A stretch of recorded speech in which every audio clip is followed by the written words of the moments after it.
This is Cantor Katzew, and I'd like to share with you some of the particular biographical background of our guest this particular afternoon.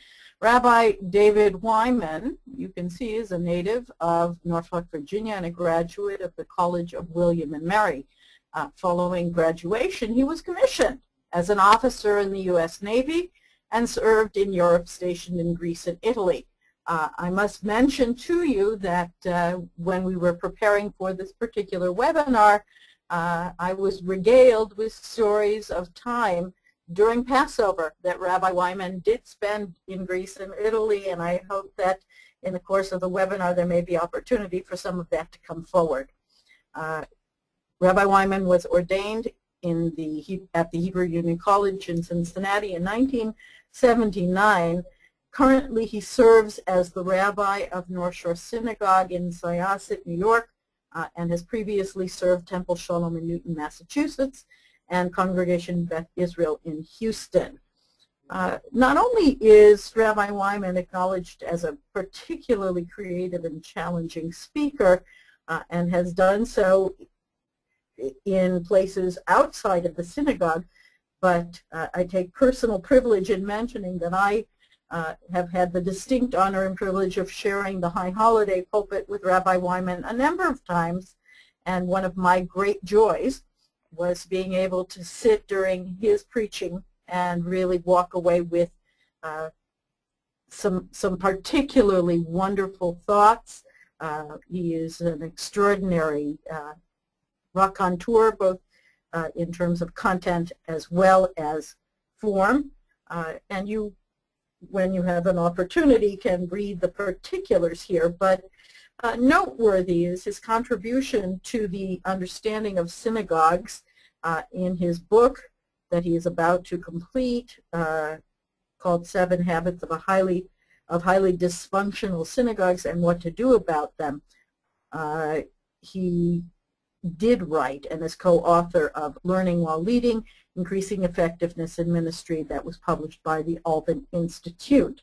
As well, one of the other fun experiences I've had is attending the exhibit at the Folk Art Museum of New York City and seeing the vast collection of ritual objects, ark carvings, synagogue display that have been collected over the years.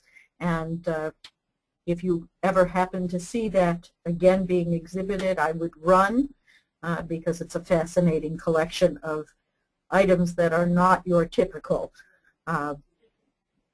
You all probably know me by now. I've been the voice on the other side of many of these webinars here at the Union over the last couple of years.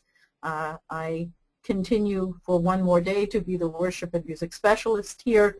Have great pride in some of the projects I've brought to fruition, ranging from the adult education curriculum about synagogue music in the Reform movement called Divrei Shir, to working on the Shabbat initiatives launched by Rabbi Eric Yoffe, to creating MP3 recordings of the entire Torah that you can find on the website of URJ Books and Music, to participating as a recording artist as well as an editor with the many publications of transcontinental music. I look forward to whatever is going to be the next step in my life, and I hope that those of you who I've come to know in the context of my work here at the Union are folks that I will be able to keep contact with following my departure to points yet unknown. Rabbi Wyman, would you be kind enough to take us through Passover, the Rule of 4? I'd be happy to. First, let me say what a pleasure it is to be here. Lainey's introduction was overly extended and overly kind, but thank you anyway. This is the first webinar that I have had occasion to participate in, so for me it's a Shehecheyanu moment. I'm very pleased to have been asked to do this by my colleague, Lainey Katzew. As she said, and she preempted me, we did spend a number of high holidays together, and if she was found value in my words. I certainly found value in the way she led our services and the musical contribution. So we're quite a team. We love working together, and I hope that this webinar will be of value to you. Let's start with Passover, what I'm going to call the rule of 4. You certainly know from your experience that the number 4 comes up any number of times in the Haggadah. But first, let me say that Passover is a festival of freedom. We know this. But it actually works on 4 levels. At the very basic level, it is the story of the Exodus, and thus we celebrate freedom from physical slavery. Our ancestors were slaves in Egypt, and we went forth to freedom. The Haggadah also makes the point that Passover does recognize again that it's also the freedom from idolatry and the freedom to now worship the one God. The narrative begins, our ancestors were idolaters, and then Abraham, the story of Abraham proceeds from that. Passover, for those of us who live in the Northeast, although not particularly this year, is a festival tied to the calendar and its freedom from the constraints of winter. When I lived in Boston, we were more constrained than New York, and if your part of the world is anything like mine this year, we wonder where winter went to. But lastly, it's also the freedom from want, particularly from hunger. But the Haggadah will talk about the freedom from the grinding poverty that is to always be in a state of want, primarily through food, through feasting, but all of those come together. So you know about the 4 children, the 4 sons, traditionally that it says, the Manish Tana, the 4 questions, and the 4 cups of wine, which by tradition came into being because there are in the Torah 4 promises of redemption. So we will talk a number of times about, again, what's called the rule of 4. Rain, let's go to the next slide. Takes a minute for it to transpire, so hang in. There we go. Okay. Now, if your experience or your family is like mine, Passover, of course, is probably the 2nd most celebrated Jewish holiday. And for many Jews who have lapsed from religious practice, still the seder becomes an observed cultural festival and an occasion for family gathering. But if your family was like my family, I used to joke, if I wanted to do Passover or have a seder, I could either have Judaism or I could have my family. They were a challenging group, shall we say. But they were your family. They come with the deal. And so using or applying the rule of 4, as you know, there were 4 children, the wise child, the wicked child, the simple child, and the one who does not even know how to ask. That's the typecasting from the Haggadah. Let's apply that to the people who will most probably come to your seder. Let's say there are those who are engaged, who are very interested in the proceedings, who will give you, if you're leading, their undivided attention and will be what you might think of as the best of those who are there to participate. Then, of course, there's the uninterested, the people who are there because you have to invite them because they're your family, or they're a part of the celebration. But as far as the religious observance, the meaning, the deeper meaning, the involvement, not necessarily on their high priority list. There are the curious people who perhaps would like to know more, but who really don't know many of the traditions. And then there are the uninformed, perhaps guests that you've invited who are not from the Jewish tradition, perhaps members of your family who are not from the Jewish tradition, and who really don't know what this is all about. So as we say, as you can read at the bottom of the page, your challenge, or the challenge that we'd like perhaps to help you with a bit, is the challenge is to engage all those who are present, from the most to the least engaged, from the most curious and inquisitive to those who don't even know how to ask a question. How do you perform the mitzvah of celebrating Passover and to make your seder as engaging as possible to those to the four categories of guests that you have invited to your table? Okay.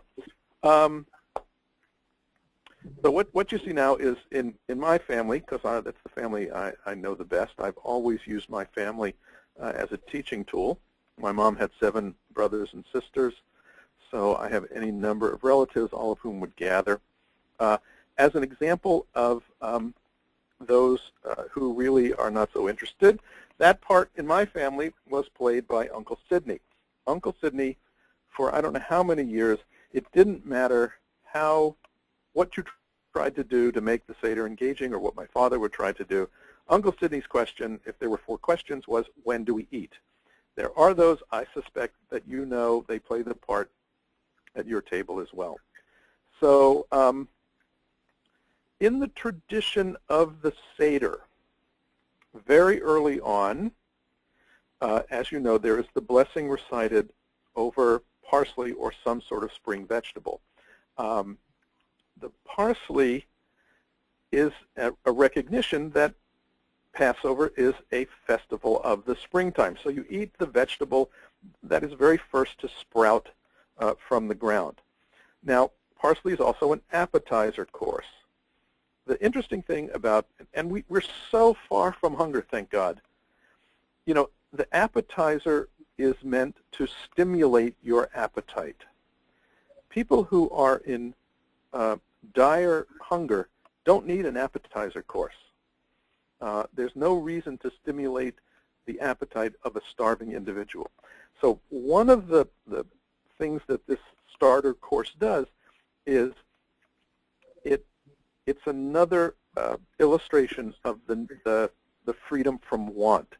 Now, parsley is, if you'll forgive me, it's a lousy appetizer. Food, of course, is central to the celebration of Passover. So, and when you combine the parsley, the spring greens, with the salt water is a reminder of the tears of slavery, the tears of oppression. Now, what I'd like to suggest to you to engage those like my Uncle Sidney is, since this is an appetizer course, I would, and this is what I do at my Seder, is I would like to serve a more substantial appetizer that honors the symbolism of the spring greens. So here comes, if you're thinking of it, here's a recipe for a more substantial spring green appetizer. And I, at my Seder, in order to speak to the needs of my Uncle Sidney or whoever's at your Seder who feels that same need, feed people immediately. Start them off with a course that honors the tradition of the appetizer, that honors the tradition of the Spring Festival, and we've put up one for you that I actually drew up from epicurious.com, which is really a great source. It's a cauliflower and leek kugel, and it's a big hit at my Seder, and it does keep those who are already hungry. You know, one of the great lines from the Haggadah is, "Let all who are hungry come and eat." If Uncle Sidney's hungry, let him eat right away. It makes for a much more engaged table. Okay. Just a reminder to those of you who haven't been furiously writing this down, you can access this after the webinar. It will be posted on urj.org/webinars/archive. So even if you haven't managed to copy it entirely, it will be there for you to go back to. But you can use your imagination. Okay. Another one of the roles that was played at my family Seder, because we always had to invite her, was my Aunt Ann. or Aunt On, who I guess styled herself a very sophisticated individual. But she would pay attention, and whenever my father would explain something, she would say, I didn't know that, but she would ask the same questions every year. So we always would have, it was always sort of the kids we would play the game of when would Aunt On say, I didn't know that. Of course, she didn't remember that. But anyway, one of the things, and as your Seder, what you've probably done is take turns going around the room and having people read from the script. Now, there's that wonderful passage that someone always got stuck with the four rabbis with the unpronounceable names. At my Seder, it usually got to be the same person. So we had Rabbi Eliezer, Rabbi Yehoshua, Rabbi Elazar ben Azariah, Rabbi Kiva, and Rabbi Tarfon, which someone inevitably would be punished and have to stumble over. Now, what I want to point out to you is that one of the teachings of the Midrash, the rabbinic commentary on the Exodus narrative, the question was asked, so what was it that led the Hebrews to merit redemption? How is it that they were really deserving of being freed from Egyptian servitude? And one of the answers given is that they kept their Hebrew names. Now, I don't know about your family, but I am continually struck now in my religious school that the children do not know their Hebrew names. Now, obviously, we don't use them a lot, but it was important enough to usually give a child a Hebrew name and to name them after someone. So when you get to that part about the rabbis, the four rabbis, or the five rabbis with the unpronounceable names, one of the things you can do is take a moment to go around the table and to ask people, what is your Hebrew name? Who were you named after? Why do you think that the person, that my namesake, what was it about that person that would have led my parents or whoever to give me such a name?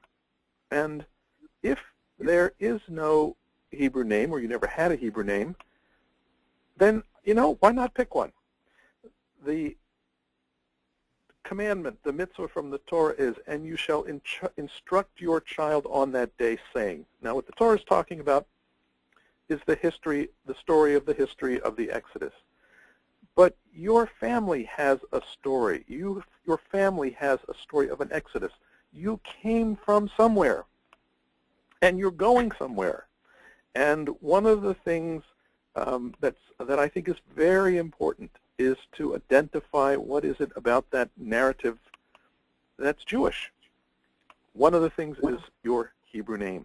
So it's an opportunity to either review or to begin to to join the personal narrative of your family to the story of the narrative of the larger Jewish people. So let's go to the next.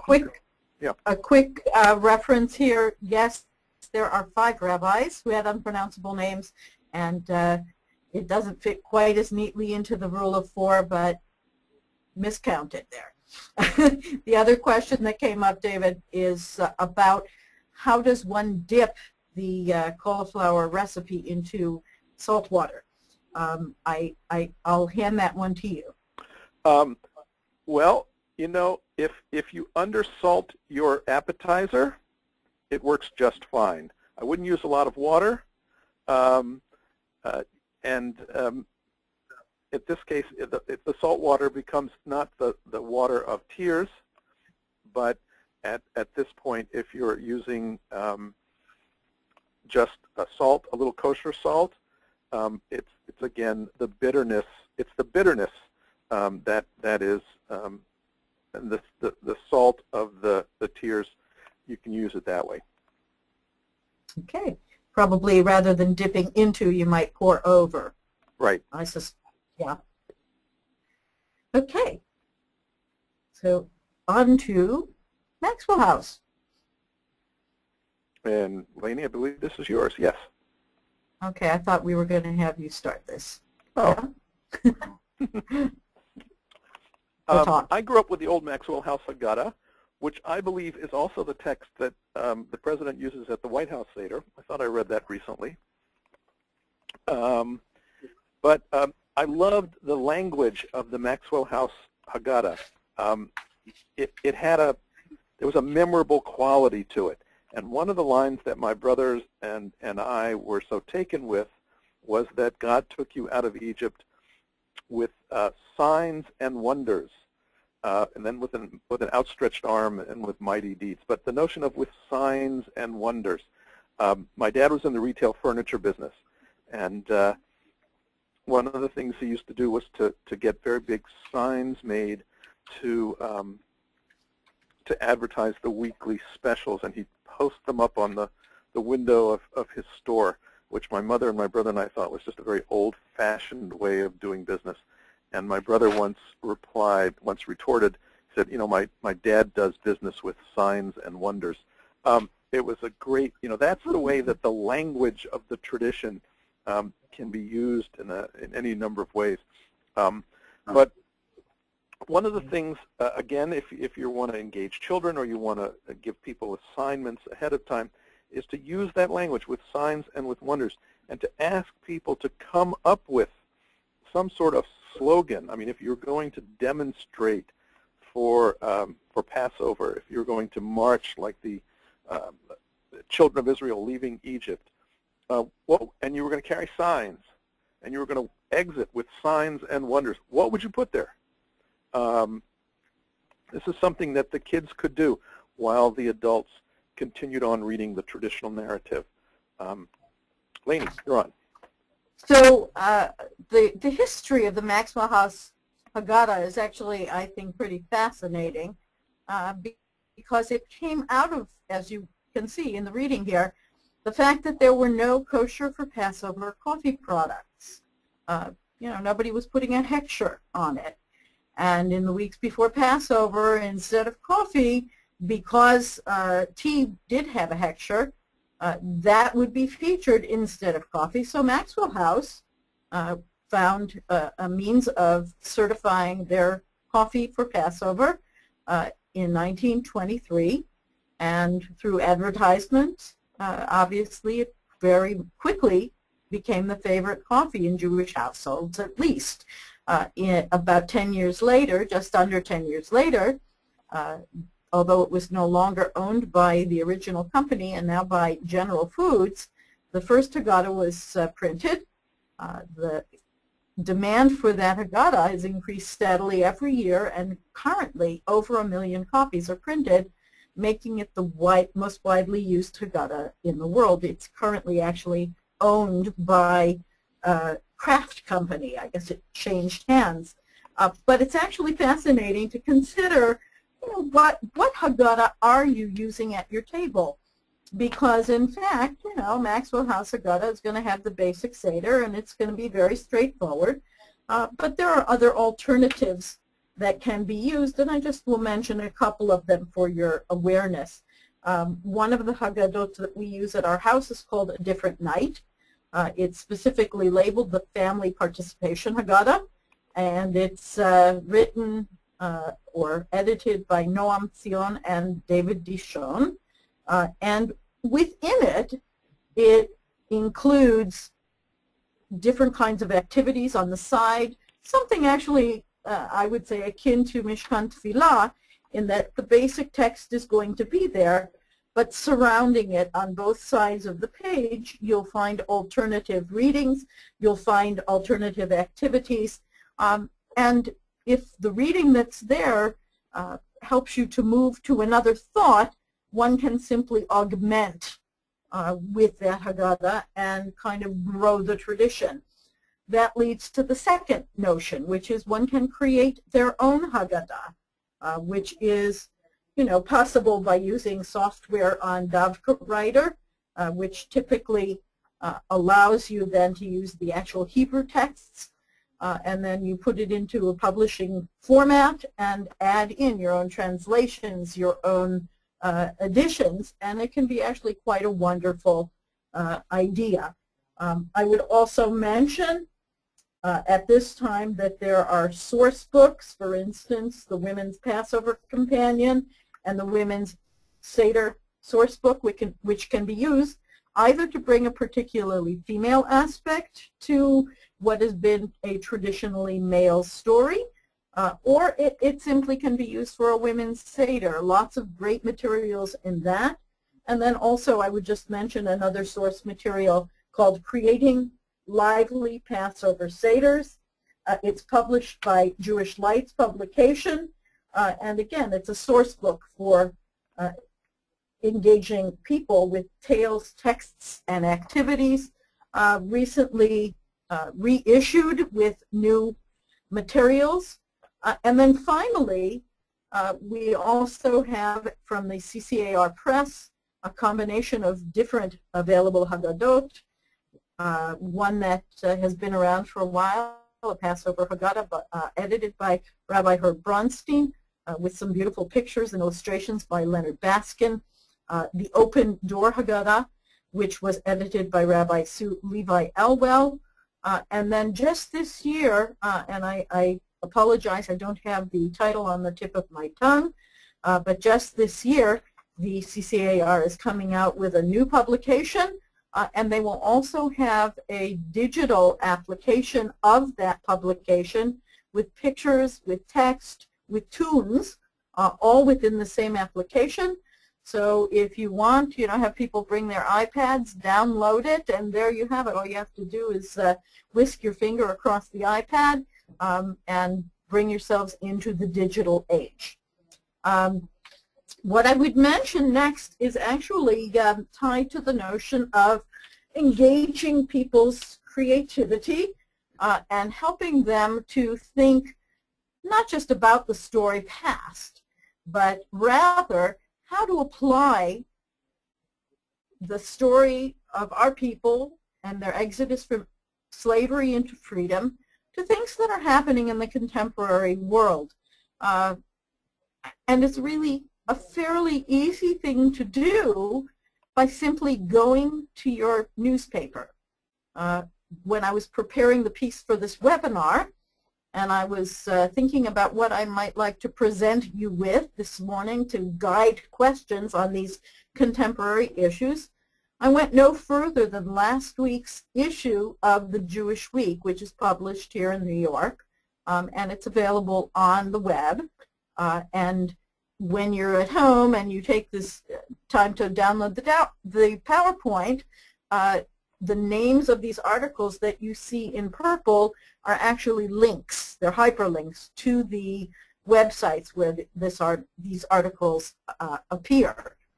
But, if I were to say what's happened this year in our world, I can't begin to imagine there's the soul who hasn't in some way come across the entire Occupy Wall Street movement across the country.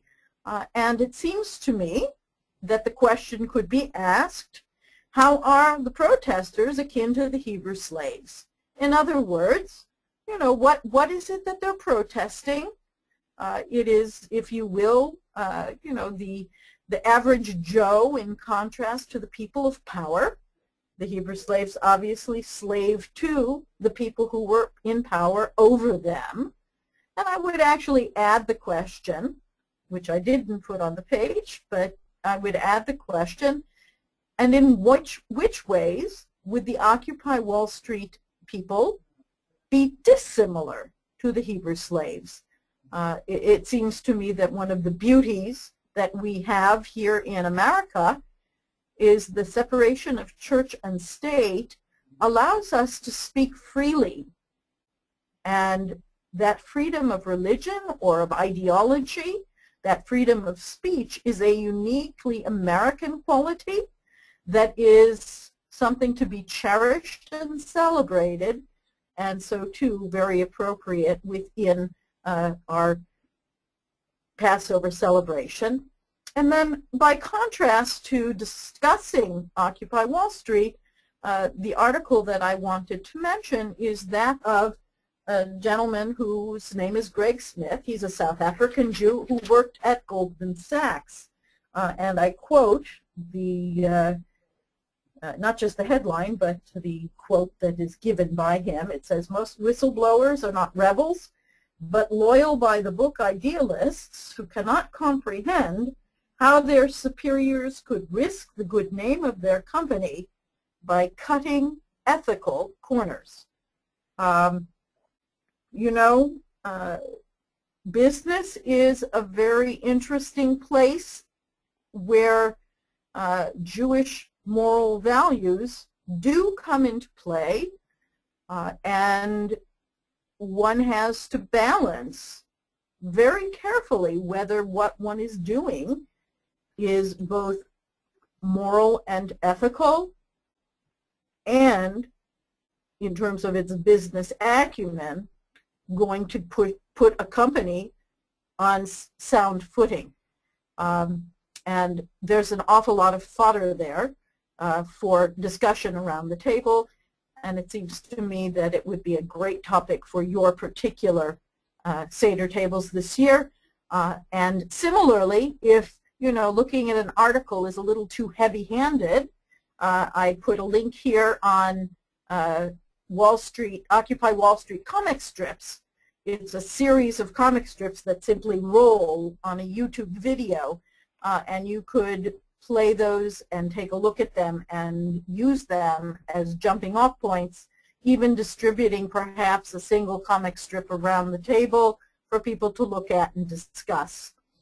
A second topic that I thought was equally apropos, and you may be aware it was just a couple weeks ago that the head of our Religious Action Center in Washington, Rabbi David Saperstein, was arrested together with George Clooney for protesting the way in which the South Sudanese immigrants are being asked to go back to Africa. And this was within our country, but this past week this played out in Tel Aviv, where there were protests that were on behalf of these southern Sudanese individuals who currently live in Israel, who are seeking asylum. And this is not an unfamiliar experience to us here in America. There are lots of political issues that surround immigration in general, but in specific, is the right to immigrate a legal or moral issue? Is it an issue of we don't allow people to immigrate to a given country if they don't have X, Y, or Z? Or is there a moral imperative to allow people, particularly those who are likely to be hit hard by an overpowering regime in the government, do we have a moral obligation to allow them to immigrate, as it says in Hagaddah, as if we too consider ourselves as if we came forth from Egypt? We were slaves. We came out of Egypt. How do we apply this to this particular situation in 2012? And again, that article is here, hyperlinked, and I think with my hand placed over the cursor, you can see the hyperlink below. If not, apologies. Onward and upward. Moving to our Magid and Hallel. David. Yeah, the primary mitzvah of Passover is to tell the story of the Exodus from Egypt. And the Haggadah is actually a script for those who, at least initially, I think it came into being as a script to be used by people who felt inadequate to the task of fulfilling that mitzvah. How do you tell the story? To me, telling the story is the imperative mitzvah. And which Haggadah you use is almost irrelevant. I'm remembering back, I learned this lesson well before rabbi school. This was when I was in Greece. I was a Navy officer, and I was with friends. And I had never done a Seder where we just didn't go through the Maxwell House Haggadah. But we were sitting there, and there were two young children at the table, and we're starting in the traditional text of the Haggadah, and a little girl, couldn't have been more than, I would say, 6 or 7 years old, said, all of a sudden out loud, why do people hate Jews? And friends tell me, David put the Haggadah down and started to have a conversation with this little girl that everyone eventually joined into. And for that year, the traditional text was discarded, but the mitzvah was fulfilled, if you ask me. Anyway, just what I will give you as a liberal authorization to transcend the narrative script of whatever Haggadah you're using, and to engage people in the telling of the story, as Lainey just said. In every generation, you are to feel as if you personally went forth from Egypt, and if that's the case, then so what? But anyway, again, how do you tell the story? The Haggadah also has, because one of the things that ought to proceed from the notion of having gone forth from Egypt is, well, I'm really glad about that. I want to give thanks for that. So that there are two parts of the traditional text: the Magid, the telling of the story, and the Hallel, then psalms of praise that were given. Now, what we've given here is something that I've used a number of times, is take the structure of a song that everyone knows. In this case, it's Clementine, oh my darling, oh my darling. And here you can see it. It works with, here are the lines, 4 syllables, 7, 8, 7. And the 7-syllable lines have to rhyme. You can divide the narrative, as the Haggadah text does, into episodic sections, like the plagues, or the parting of the Red Sea, or the enslavement, or the midwives, and give them out along with a form that looks somewhat like you see on the webinar site, and ask people to come up with a sort of a song stanza that could be used at your seder. You can do it beforehand as an assignment. You can do it off the cuff. Now, it took me 5 minutes to come up with these, and Lainey, because she's a cantor and I can't sing, is now going to show you how they sort of came out. And you should feel free to sing along at home. Moses went out to the brick pit, saw the mortar and the slime, saw the suffering of his people, had to free them, it was time. There were boils and there was darkness, there were locusts all around. At the end of retribution, not a firstborn could be found. Freed from Egypt, crossed the Red Sea, and on manna they did dine. Brought the Hebrews to Mount Sinai, gave them Torah mighty fine. On Passover we remember that our people were enslaved. God took them into freedom, that is why we all sing praise. Ta-da. Yeah, that took me about 5 minutes to do. And Lainey did them great credit by singing them. But, you can see the first one is the introduction to the actual Exodus narrative, the 10 plagues. The third one is supposed to be Dayenu, and then the fourth one is the Hallel narrative. But you can divide it up. You can give people, and and when we've done this in the past, the unengaged have suddenly become engaged a bit more because of their the challenge to their own creativity. So, and indeed, you can do this in pairs. If people are feeling stifled, they can't come up with it. Usually in pairs, it works even better. So moving on, these are some of what I would call the Katzew home celebration pieces that we've done sometimes over the year. And typically at our house, we invite our guests to take responsibility for a specific part of the Seder. So for instance, one year when we focused on a theme specifically of love, which is really part of the Passover celebration of reading and singing from Shir HaShirim, the Song of Songs. We told people that they should think of a love song that they had a fondness for in advance. And at different points during the Seder, we would call upon each either family or individual, depending on who was sitting there, and have them actually sing for the group a particular love song. It's actually kind of fun because everybody's got a different style of music, and you know, the older folk maybe brought Perry Como at one point in time, and the younger ones tend to bring something that's right off of the radio, and so it can be both diverse, fun, and funny. The other thing that I would mention that we've done at times is ask people to bring a quote or a reading about a particular topic. So let's say you ask people to bring a quote about what freedom means to them, and ask them, for instance, to share that with people. Just a quick one as an example from Nelson Mandela. To be free is not merely to cast off one's chains, but to live in a way that respects and enhances the freedom of others.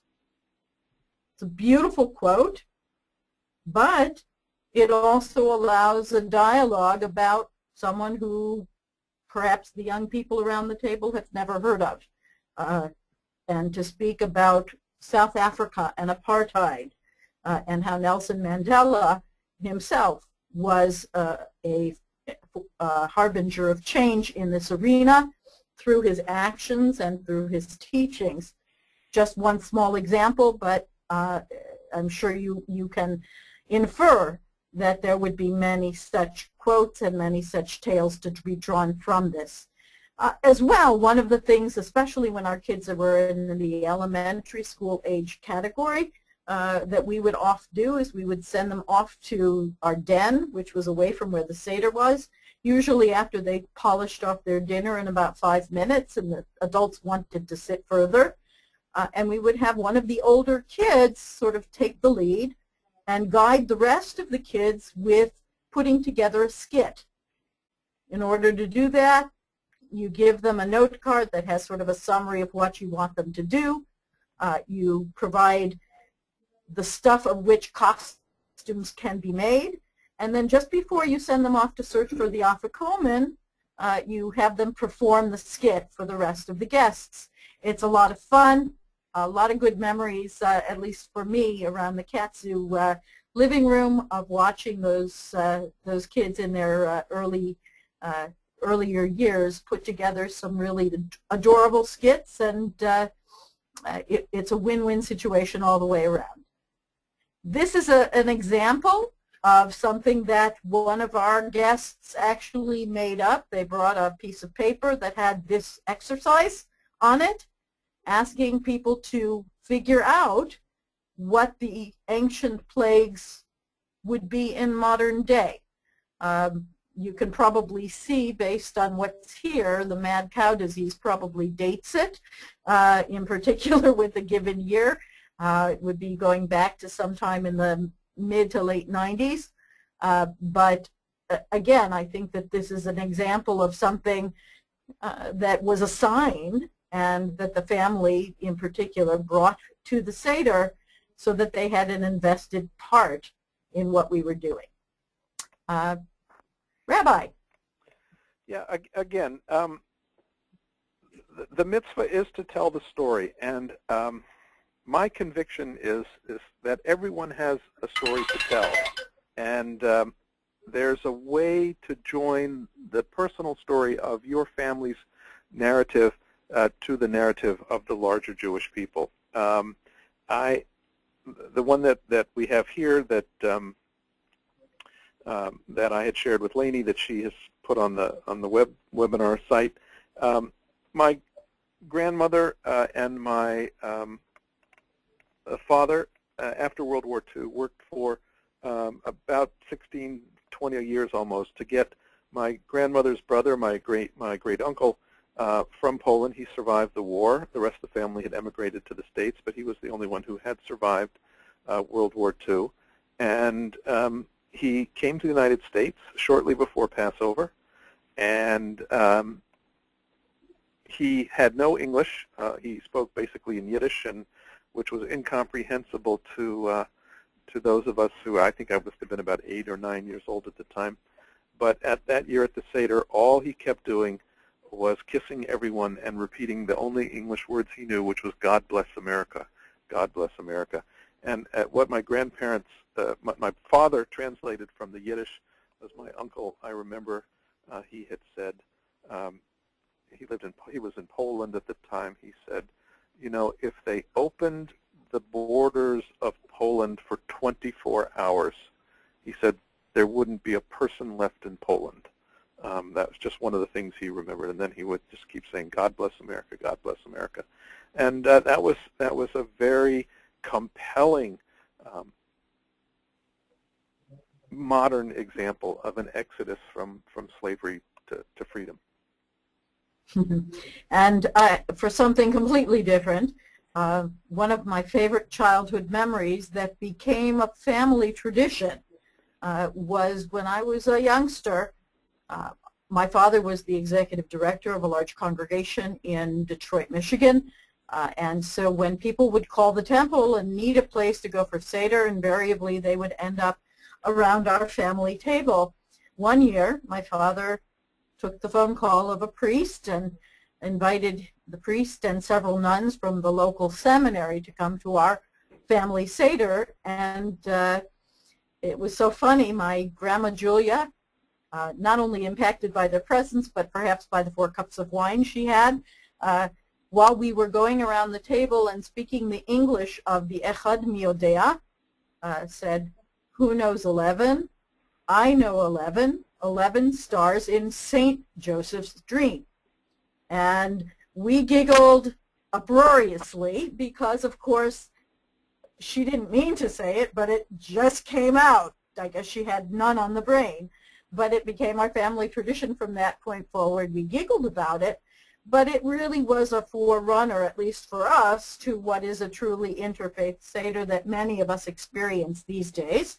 Our families are extended, our neighbors perhaps who join us at the Seder table and give us an opportunity to share our story in a way which is unique, which is educational, and which is an opportunity for interfaith understanding between people. We were going to look for an opportunity to, shall we say, open the lines for you all to share perhaps a story or two that you feel is particularly poignant. And so we would ask if you would like to say something, raise your virtual hand, and Adam will allow you, by unmuting you, to speak. While we're doing that, I'm just going to go forward to the next slide and show you this. If I can add just one thing. I think the Passover Seder is one of the truly, I mean, those old rabbis were very smart when they instituted this form of religious celebration, and other religious traditions do not have a similar ritual. Lainey's talked about the value of the interfaith understanding. She's framed it beautifully. Let me be a little more, I don't know if cynical is the word, but I have always felt that when you invite those of other traditions, it all, and their interest somehow teaches a great lesson to those of us for whom the tradition, the Passover observance, just comes as a matter of routine. I guess from my rabbinic perspective, but we always did this when I was a kid. We would, the people who would have us over to help celebrate their, to help decorate their Christmas trees, because little Jewish kids, when I was growing up, always felt deprived. Those were our traditional guests at the Seder. And my parents found it a way to, in a very subtle but very compelling way, to teach their kids the value of our tradition by allowing us the opportunity to share it with those from other different traditions. Anyway. No, absolutely agree. Adam, do we have any stories that people wish to share? Not that I can see in the questions log, and I don't see any hands raised at the moment. Oh, we have a hand raised. Fred, you're unmuted. Hello, my name is Rabbi Fred Davidow. With regard to interfaith seders, I have an interesting anecdote. after the meal had been eaten, Afikoman was hunted for and returned to me. And then I broke it up into as many pieces as there were people sitting around the tables, which was quite a few.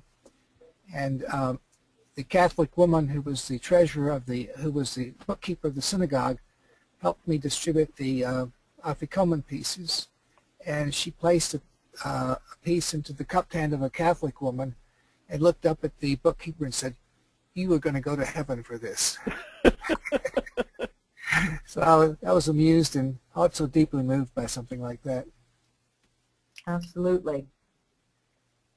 I think we all in our own way have these stories. I've been interested, for those of you who are on the iWorship listserv, over the past, I'd say a few days, week, people have been posting some commentary about their own seders and you know, different tales and how people respond, and it's really, I think, the sharing of our stories often that really helps to connect us. So seeing no other hands at this point, I would just comment quickly that somebody fortunately did give us the name of the Haggadah from the Reform movement that is called the, where did it go? Sharing the Journey is the name of this new Haggadah from CCAR. And then I see something also that Rabbi David Up is suggesting, I guess, the Haggadah for the Contemporary Family by Alan Yaffe. So sharing that as well. There are other, as long as we talked about the Interfaith, Cokie Roberts and her husband have published what is sort of an Interfaith Haggadah as well. So something to note and know. This page simply gives you some resources that we have at the URJ. To mention, this is the page on which all of the others emanate from, urj.org/holidays, or actually /Pesach. I wrote an article called How to Prepare for a Community Seder. It makes reference to some of those Haggadot that we mentioned, kind of how to divide up the responsibilities a bit, and just organize and making sure that it gets done in a way that considers the big picture and the little picture both. We also have a couple of archived webinars from last year. As you can see, the idea of playing with PowerPoint, using technology for your Seder, and also the sounds and tastes of Passover from last year. That was our cook in residence, if you will, Tina Wasserman, as well as I believe I had Mike Boxer on last year, who told you as we were just unveiling this publication, the Seder Songs publication. It's out. It wasn't clear if it would make it in time for Passover last year, and I'm pleased to tell you, if you look at this coupon here, that for a limited time, Transcontinental is giving a 20% discount specifically for this item and with this code of Seder songs. So please think about doing that. And then lastly, from the RJ blog, something entitled New Rituals for Your Seder. Just a nice opportunity for looking and sharing. So moving forward, one more. We also, as I mentioned, can use technology for things like music and just interesting content. This year, there's a song that a lot of preschoolers learn called the Frog Song, and my friend and young child educator Molly Wine, who calls herself Doda Molly, she's singing the Frog Song on video with some cute annotations. Here's the link, and then also this other link about essentially telling the Passover story by way of sort of a Google search. Lead through how you find the story. It's quite cute and informative. If you have the iPad around the table, or even your computer screen, it could be a nice way of sharing something that's a visual at the same time. Last but not least, we come to, and we're going to conclude with this last piece here. David? Yeah, I love to cook, and for the last, I don't know, several number of years, I've actually done cooking demonstrations for my sisterhood at Passover time. Last year I did one. There's a verse from the book of Numbers which talks about when the children of Israel were complaining to Moses and they were remembering Egypt. They said, we remember the fish we used to eat for free in Egypt, the radishes, the melons, the leeks, the onions, and the garlic. And all we get now is manna, which I guess they were really bored with. And the Plout commentary, the red Plout translations using the Jewish Publication Society, says now the manna was like coriander seeds, and the people would go and boil it, and then it would taste like cream. So using that as an inspiration, what you'll see now is some recipes that were, here's one with radishes, just again spring radishes with cranberries and goat cheese. These recipes will be up there for you. Keep going, Lainey. Mm-hmm. Here's leeks. Oh, well, we went too quick. Too quick, I passed it. Sorry. Yeah, well, there's grilled leeks again with goat cheese. If you're one who's serving meat and you don't do with goat meat and milk, then eliminate the goat cheese. And then the last one is a dish that has manna. Manna is basically, again, just coriander, so it uses coriander seeds. Do you have postings for the sorbet? No, actually, I do not. No, I didn't do those. One year, Sorry. I did a whole series of sorbet, which is basically just frozen water. You can do it in the freezer. One was blood orange sorbet for the plagues. There was another one, and I will send you these recipes if you email me at davidwyman@yahoo.com. One was what I called gefilte fish sorbet, which really wasn't, but I served it after the gefilte fish. It was a sorbet of basically a boiled apple cider, reduced down to apple cider, and horseradish, which was, I must say, terrific. And then another one called Charosis sorbet, which was a apple, cinnamon, what else? Apple, cinnamon, clove sorbet, and it was just foods that were different that got people to either say how much they missed traditional foods or liked something that was just a little bit different but took off on the theme. So use your creativity, have a good time, and again, if you want those sorbet recipes, just send me an email at davidwyman@yahoo.com. And I just want to take the last moment to thank Rabbi Wyman so much for being with me here today and with you, for sharing some of our ideas of how you can be interactive and creative with your seders. Sky's the limit. Have a great time, and Chag Sameach. Chag Sameach, everyone. Be well. Bye-bye.